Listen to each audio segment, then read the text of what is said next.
कर्म का रहस्य। गौतम बुद्ध और गीता के अनुसार कर्म का रहस्य क्या है? क्या हमारा भविष्य हमारे पिछले कर्मों पर निर्भर करता है, या हम अपनी मेहनत से अपनी किस्मत बदल सकते हैं? क्या सही और गलत कर्म का कोई निश्चित नियम है?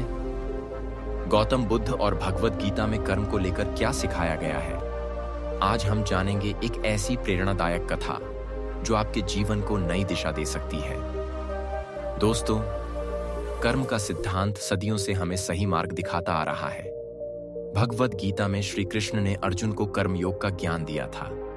वहीं गौतम बुद्ध ने भी अपने उपदेशों में बताया कि हमारा भविष्य हमारे कर्मों का ही परिणाम है। आज हम आपको एक अद्भुत कथा सुनाने जा रहे हैं जिसमें इन दोनों महान शिक्षाओं का संगम देखने को मिलेगा। यह कहानी हमें सिखाएगी कि हमारा वर्तमान और भविष्य कैसे हमारे ही हाथ में होता है। आइए इस रहस्यमयी और प्रेरणादायक यात्रा की शुरुआत करते हैं। कर्म का रहस्य। एक राजा की चिंता। प्राचीन समय की बात है। मगध राज्य का एक शक्तिशाली राजा विक्रमसेन अपने जीवन को लेकर अत्यधिक चिंतित था। उसने कई युद्ध जीते थे, लेकिन मन में शांति नहीं थी। एक दिन उसने अपने गुरु से पूछा, गुरुदेव, मैं कितना भी अच्छा कार्य करूं, फिर भी मेरे जीवन में कष्ट क्यों आते हैं? गुरु मुस्कुराए और बोले, राजन, यह तुम्हारे कर्मों का फल है। कर्म का रहस्य बहुत गहरा है। अगर तुम इसे समझना चाहते हो तो तुम्हें दो महापुरुषों की शिक्षाओं को समझना होगा, भगवान श्री कृष्ण और भगवान बुद्ध। राजा की जिज्ञासा बढ़ गई। उसने गुरु से निवेदन किया कि वे उसे कर्म का सही अर्थ समझाएं। श्री कृष्ण का कर्मयोग। गुरु ने राजा को भगवद गीता का एक महत्वपूर्ण श्लोक सुनाया, कर्मण्येवाधिकारस्ते मा फलेषु कदाचन मां कर्म फल हेतुर्भूर्मा ते संगोस्त्व कर्मणि। अर्थात तुम्हें कर्म करने का अधिकार है, लेकिन उसके फल की चिंता मत करो। गुरु ने समझाया। श्री कृष्ण ने अर्जुन को सिखाया था कि कर्म करना हमारा धर्म है, लेकिन फल की चिंता करना हमारा काम नहीं है। अगर हम अच्छे कर्म करते हैं तो फल भी अच्छा मिलेगा, लेकिन हमें फल की इच्छा से मुक्त होकर कर्म करना चाहिए। राजा को यह ज्ञान रोचक लगा, लेकिन उसकी शंका अब भी बनी रही। अगर मैं अच्छे कर्म करूं और बुरा फल मिले तो? गुरु मुस्कुराए और बोले, इसका उत्तर तुम्हें गौतम बुद्ध के जीवन से मिलेगा।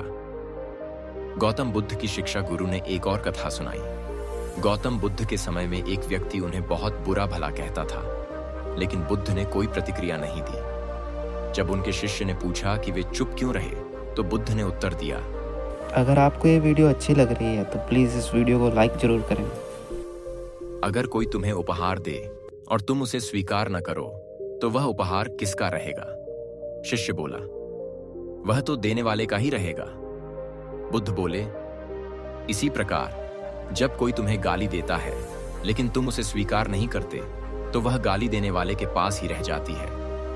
गुरु ने राजा को समझाया, हमारे कर्म ही हमें बांधते हैं, लेकिन अगर हम शांत मन से कर्म करें, बिना किसी लोभ या भय के, तो हम मुक्त हो सकते हैं। श्री कृष्ण और गौतम बुद्ध, दो महान विभूतियों में क्या अंतर था? ऐसी और वीडियो के लिए हमें सब्सक्राइब करें। तब तक आप देखें पूरा वीडियो। क्या होगा अगर आपको दो महान विभूतियों के जीवन के रहस्यों को जानने का मौका मिले?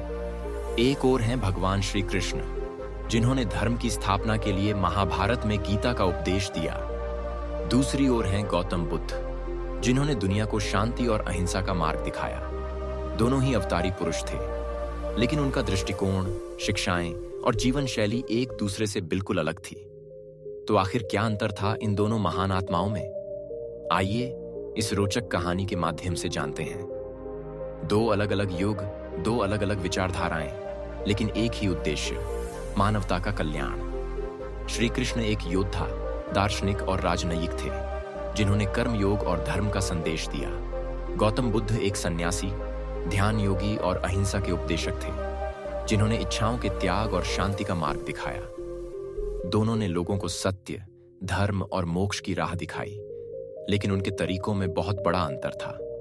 एक जन्म और प्रारंभिक जीवन। श्री कृष्ण जन्म एक राज परिवार में, बाल्यकाल में ही लीला और कूटनीति के प्रतीक। गौतम बुद्ध जन्म एक राजा के पुत्र के रूप में, लेकिन सांसारिक मोह छोड़कर संन्यास ग्रहण किया। दो विचारधारा और उपदेश। श्री कृष्ण कर्मयोग, भक्ति, नीति और धर्म के प्रचारक। गौतम बुद्ध, ध्यान, अहिंसा, तृष्णा से मुक्त जीवन और निर्वाण के मार्गदर्शक। 3 युद्ध और शांति का दृष्टिकोण। श्री कृष्ण, महाभारत के युद्ध में धर्म के लिए अर्जुन को युद्ध करने की प्रेरणा दी। गौतम बुद्ध, किसी भी प्रकार की हिंसा को अस्वीकार किया और संपूर्ण अहिंसा का प्रचार किया। 4 मृत्यु और प्रभाव। श्री कृष्ण, जीवन के अंत में एक शिकारी के तीर से मृत्यु हुई, फिर भी गीता का ज्ञान अमर रहा। गौतम बुद्ध, 80 वर्ष की आयु में निर्वाण प्राप्त किया और उनका मार्गदर्शन बौद्ध धर्म के रूप में आज भी जीवित है। तो आप किस मार्ग को अपनाना चाहेंगे? क्या आप श्री कृष्ण के कर्मयोग और धर्म युद्ध को अपनाएंगे या गौतम बुद्ध के ध्यान और अहिंसा के मार्ग पर चलेंगे? अगर यह वीडियो आपको अच्छा लगा तो लाइक, शेयर एंड सब्सक्राइब जरूर करें और वीडियो के लिए हमारे चैनल में जाएं। कमेंट में हमें बताएं कि आपको किसका दर्शन अधिक प्रेरित करता है। अगर आपको यह वीडियो पसंद आया तो इसे लाइक करें, शेयर करें और चैनल को सब्सक्राइब करना न भूलें।